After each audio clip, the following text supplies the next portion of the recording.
Selamat datang dalam perjalanan inspiratif kita hari ini, di mana kita akan mengupas sosok luar biasa, Bapak Irsyad Hadiwidakdo, tokoh terkemuka dalam dunia PSHT, yang telah berperan penting dalam penyempurnaan jurus, materi, dan pembuatan kode warga PSHT.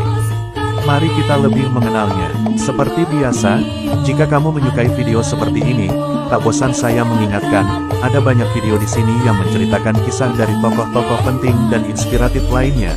Jadi, silahkan tekan tombol subscribe dan bagikan video ini kepada saudara atau teman-temanmu, agar mereka juga tahu apa yang sudah kamu ketahui.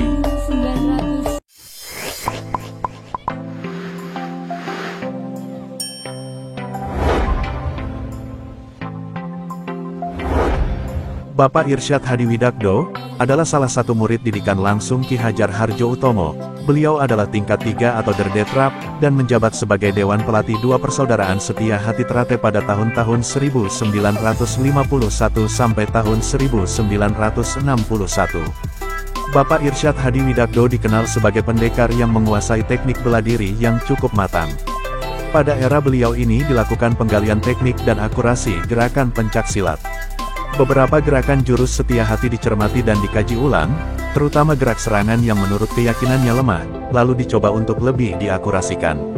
Pendalaman, penelitian dan kajian yang dilakukan oleh Bapak Irsyad Hadiwidakdo ini melahirkan sejumlah gerakan teknik yang kemudian dipakai untuk mengakurasikan beberapa gerakan jurus di setia hati Trate. Setelah Bapak Irsyad Hadiwidakdo melakukan uji materi dan pendalaman akurasi jurus saat menjadi Ketua Pusat Persaudaraan Setia Hati Trate, lahir sejumlah penemuan, beberapa gerakan jurus, contoh salah satunya adalah jurus 1 sampai dengan jurus 4, diakurasikan. Sementara, untuk mendasari gerakan siswa Setia Hati Trate, Bapak Irsyad Hadiwidakdo menciptakan gerakan senam, dari senam 1 hingga senam 90. Pada era kepemimpinan Bapak Irsyad Hadiwidakdo ini, juga lahir keputusan penting lainnya, yakni penciptaan kode pendekar Setia Hati Trate, dan beliau sendirilah yang menciptakan.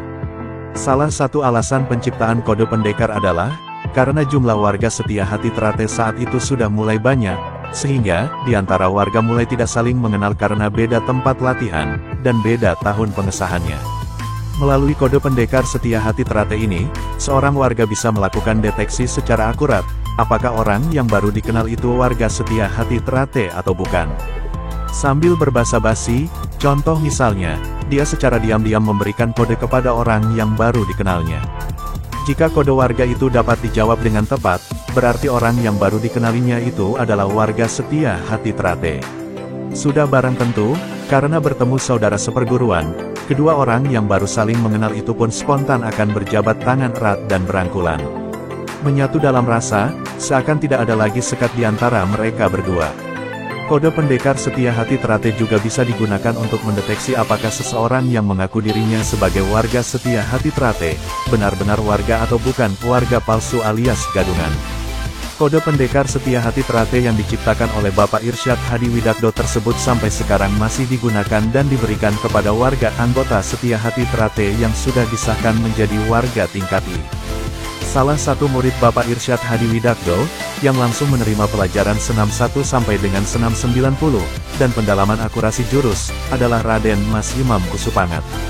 Raden Mas Imam Kusupangat lebih akrab dengan panggilan Mas Imam. Raden Mas Imam Kusupangat mulai latihan Setia Hati Trate tahun 1953. Selama 3 tahun beliau berlatih di bawah asuhan langsung Bapak Irsyad Hadiwidakdo.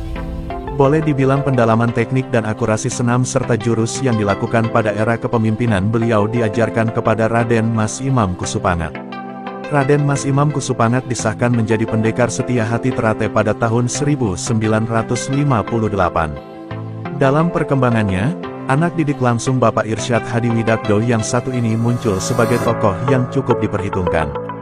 Sebagai pejabat di Jawatan Kereta Api PJKA, Bapak Irsyad Hadiwidakdo beberapa kali dipindah-pindahkan keluar kota Madiun, antara lain tahun 1946 di Sigli, tahun 1951 di Banda Aceh, tahun 1952 di Semarang, tahun 1957 di Madiun dan di Jepang, tahun 1959 kembali ke Aceh. serta yang terakhir tahun 1963 beliau ditempatkan di Bandung sampai pensiun.